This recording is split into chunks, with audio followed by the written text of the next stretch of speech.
قاعده 94 بدانیم که ملائکه دارای وظایف خاص می باشند. وظایف ملائکه را بفهمیم. یک ملک که جبریل امین است، وظیفه چی است؟ رساندن وحی است. ما شما میشناسیم. ملک دیگه که به نام اسرافیل است، به نام آمده این دماندن سور است، در قیامت میشناسیم، ایمان داریم.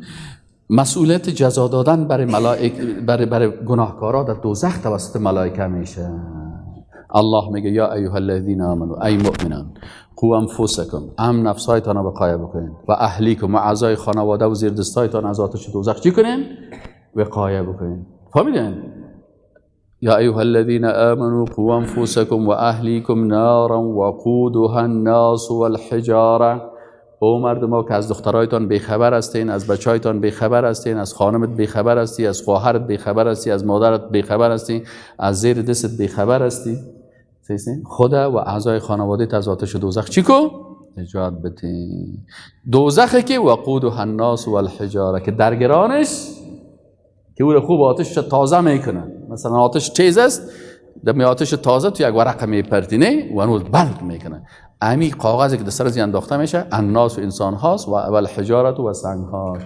سنگ ها را بعض مفصل میگه همون سنگ هایی است که از او بت ساختن، اما بتش زنده میره در پیشی د آتش میپرته.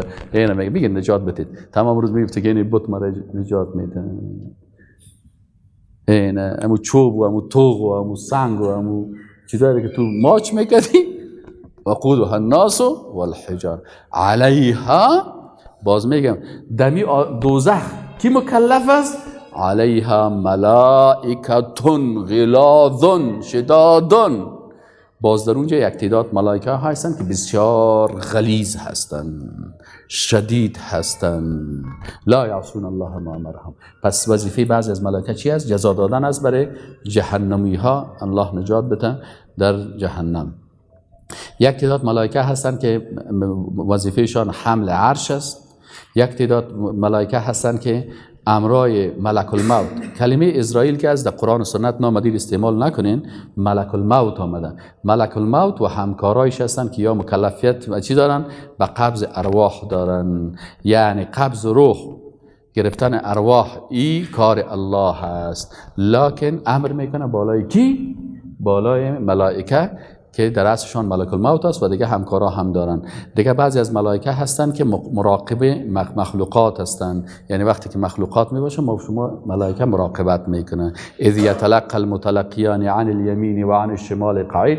وقتی که دو نفر با هم میشکنن، یک طرف راستش یکی طرف چپش، روبرو چطور هستی؟ خوب هستی؟ جان و جور است؟ بخیر هستی؟ ما یلفظ من قول الا لدیه رقیب عتید. هیچ گپی را نمیزنه مگر مثل یک مراقب هست. اونم قرار شیشته کامرا در دستش است، هر گپی که بزنی همین نقطه برای چی میکنه؟ این چی میکنه؟ باز میگه فمن یعمل مثقال ذره خیرا یره.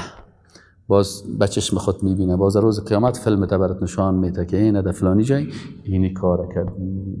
فیلمت که برآمد باز هیچ کس دیگه این کار کرده نمیتونه. این ملائکه هستن. اذ یتلقى المتلقیان عن الیمین و عن الشمال قعید ما یلفظ من قول الا لدیه رقیب عتید. هیچ سخن از آن دارم مگه یک ملائکه گپایت. از خود غیبت میکنیم، رشخند میزنیم، پس میکنیم، ملائکه قرار کلش بعد میشنوه. در روز قیامت میخیده سر شهادت میده. دیگه از ملائکه حفظ اعمال مخلوقات است که ما شما کرام برره هستن. ملائکه هستن کرام کاتبین که این ملائکه چی می باشند؟ به همراه انسان می باشد. 2 نفر روزانه می باشد، 2 تا شبانه می باشد همراه از هر انسان. اینا چی هستن؟ ملائکه هستن که اعمال انسان حفظ میکنن. خب دیگه از جمله چی هستن؟ عبادت ملائکه که است به اشکال مختلف میکنن. یک تعداد ملائکه هستن که در حالت رکوع هستن، یک تعداد ملائکه هستن در حالت سجده هستن. این ملائکه این قسم است. دیگه یک ملک به نام میکائیل است که به نزول باران امر شده که وقتی باران میشه الله سبحانه و تعالی برازی حکم میکنه. و السلام علیکم و رحمت الله و برکاته.